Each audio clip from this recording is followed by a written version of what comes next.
1950 में आया आर्टिकल 25। कांग्रेस 1950 में आर्टिकल 25 को लेकर आई, जिससे धर्म परिवर्तन को मान्यता दे दी गई। और सबसे ज्यादा किसका धर्म परिवर्तन हुआ ये सब जानते हैं, लेकिन ये तो सिर्फ शुरुआत थी। नेहरू 1950 में आर्टिकल 28 लेकर आए और हिंदुओं से धार्मिक शिक्षा का हक छीन लिया। लेकिन आर्टिकल 30 के तहत अल्पसंख्यक अपनी धार्मिक शिक्षा दे सकते हैं। धार्मिक शिक्षा के बाद निशाने पर थी धार्मिक संस्थाएं। 1951 में HRCE एक्ट, 1951 में Hindu religious and charitable endowment act लेकर आए।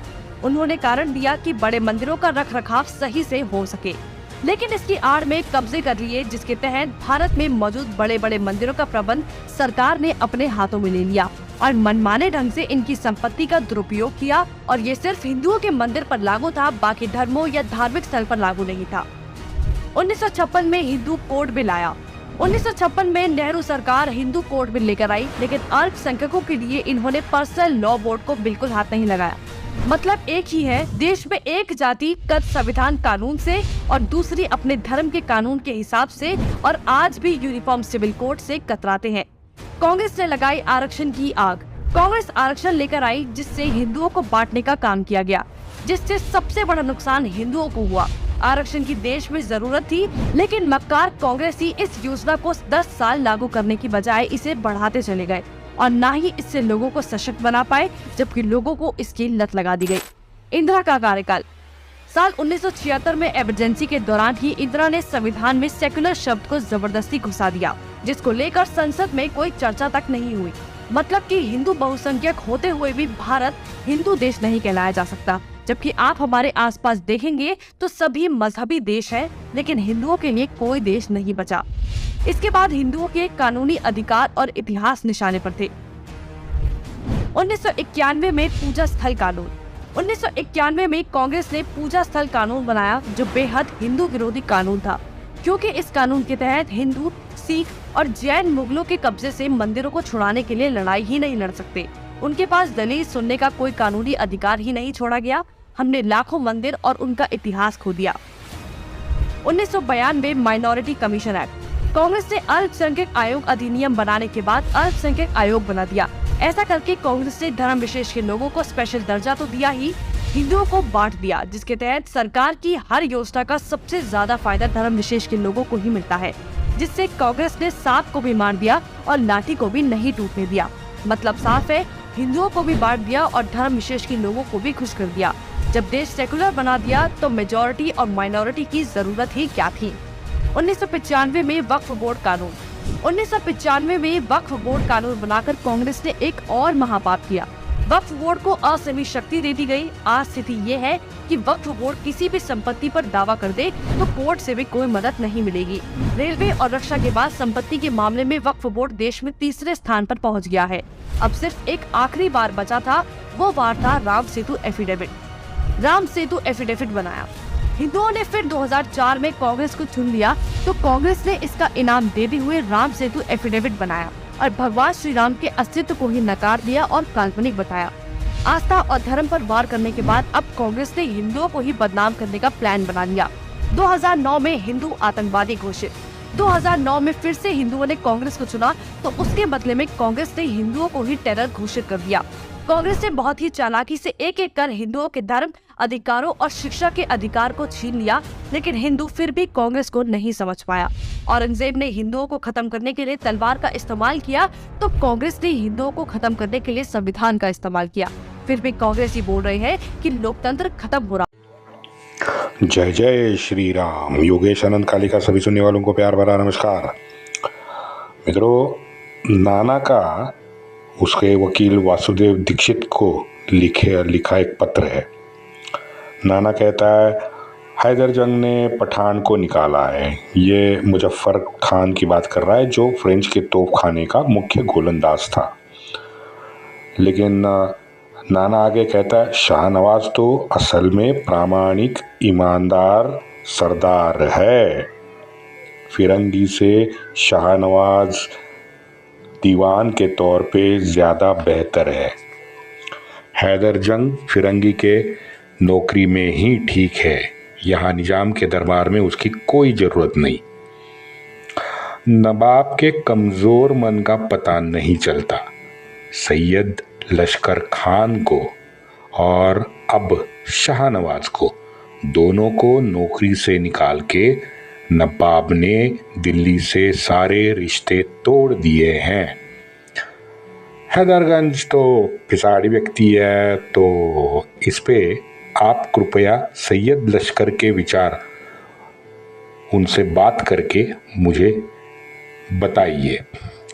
मित्रों, पत्र सामान्य है, लेकिन ये दिखाता है कि नाना की पैनी नज़र निजाम शाही के कारोबार पे थी।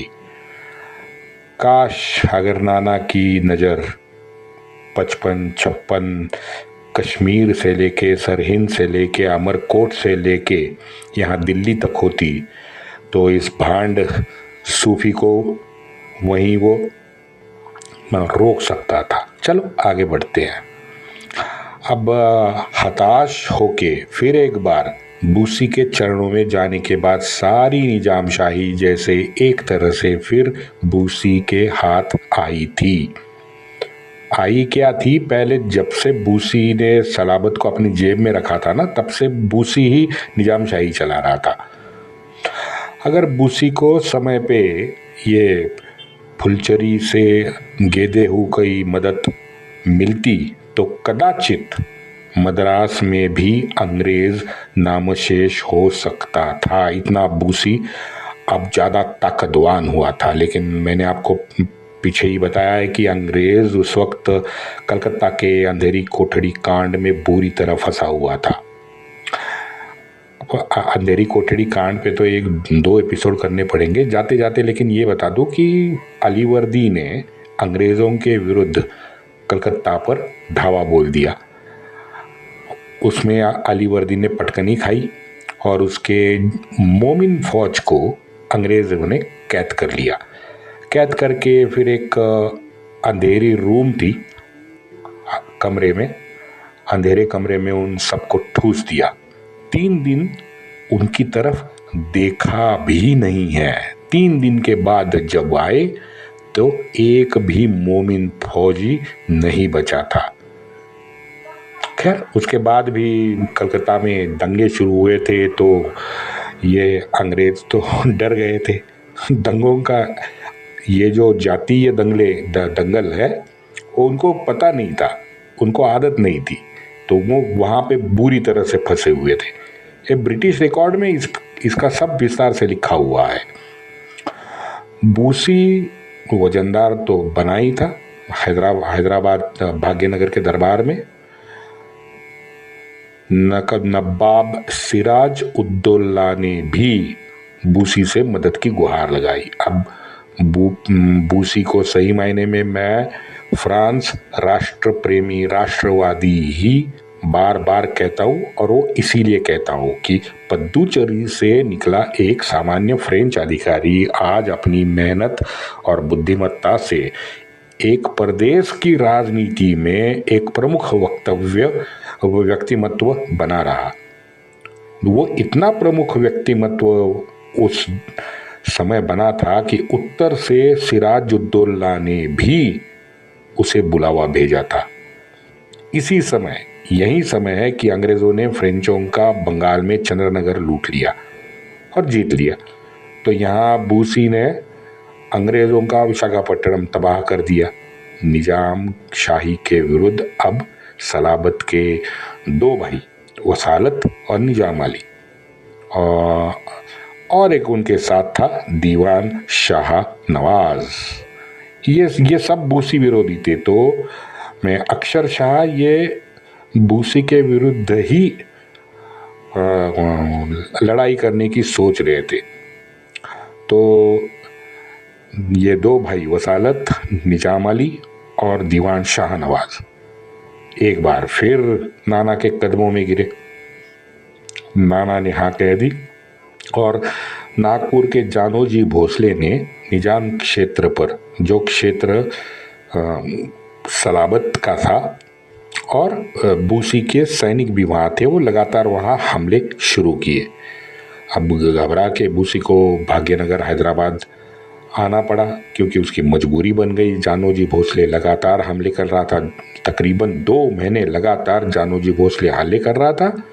वहाँ पे जीएसटी उठा के लेकर जा रहा था, क्योंकि अगर कायदे से देखें तो वो जीएसटी का हकदार सलाबत था, लेकिन जानोजी भोसले वहाँ ले जा रहा था। लिहाजा दक्षिण और उत्तर से नाना का ध्यान अब हटने लगा था। वकील दीक्षित को एक निजाम के सरदार का भी पत्र आया है, उपलब्ध है यहाँ यानी दरबार में, भाग्यनगर में सारे अमीर उमराव आपके आज्ञानुसार एकजुट खड़े हैं। दीवान और निजाम अली साहेब भी आपकी आज्ञा की प्रतीक्षा कर रहे हैं। इससे साफ होता है कि निजाम शाही डुबो के भाग्यनगर में भगवा लहराने का समय अब आ गया था। शायद नाना को ज्यादा जोर लगाना पड़ता तो लगाते ना, थोड़ी मारकाट भी होती, नुकसान भी होता, हाँ ठीक है, लेकिन निजाम शाही का अंत जरूर होता। ये कट कारस्थान, राजनीति, रणनीति, संधियां, हाँ, इसको तिलांजलि देके मेरा तो अब कहना है कि अंतिम प्रहार नाना ने 1757 में ही करना था। अगर ऐसा होता, अगर मगर में मैं कभी बात नहीं करता, लेकिन विश्लेषकों के लिए ये यक्ष प्रश्न जरूर है, विश्लेषण के लिए। और क्यों नहीं होना चाहिए, जरूर होना चाहिए। इतिहास हम पढ़ते ही इसलिए हैं कि इसका विश्लेषण हो, सही क्या था, गलत क्या था, कौन कहाँ पे किसने गलती की, ये आज समझना जरूरी है। क्योंकि सामान्यतः हम जैसे सामान्य तो यही पूछेंगे कि भाई नाना को हमारे हिंदुस्तान का 1000 साल का मोमिनों का जो इतिहास है वो नाना नहीं जानता था क्या? जानता ही होगा। अब ये मोमिन मैदान से हमेशा कैसे भागते हैं, कैसे जीतते हैं, कैसे गुलाम हिंदू सरदारों को बनाते हैं, कैसे उनकी लड़कियों से शादी करके उनको वचनों में अटका देते हैं, गद्दारी भी करते हैं, है ना? यही तो इतिहास है उनका, 1500 साल का आज हम देख रहे हैं। वरना आप मुझे बताओ, ये 1000 प्रकार के नशे करने वाले नशेड़ी बच्चेबाज, हाँ, ये लड़ेंगे? जो लड़े हैं वो मराठा सरदार लड़े हैं, पठान लड़े हैं, तुर्क लड़े हैं। ये भाड़ कहाँ लड़े हैं बताओ?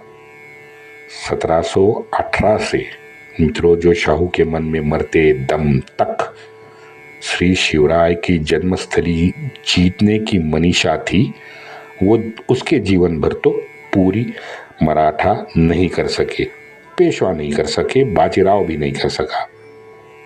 शाहू महाराज के मरने के बाद 4 साल बाद नाना ने सलावत को पटकनी दी और करार के तहत जुन्नर जीत लिया।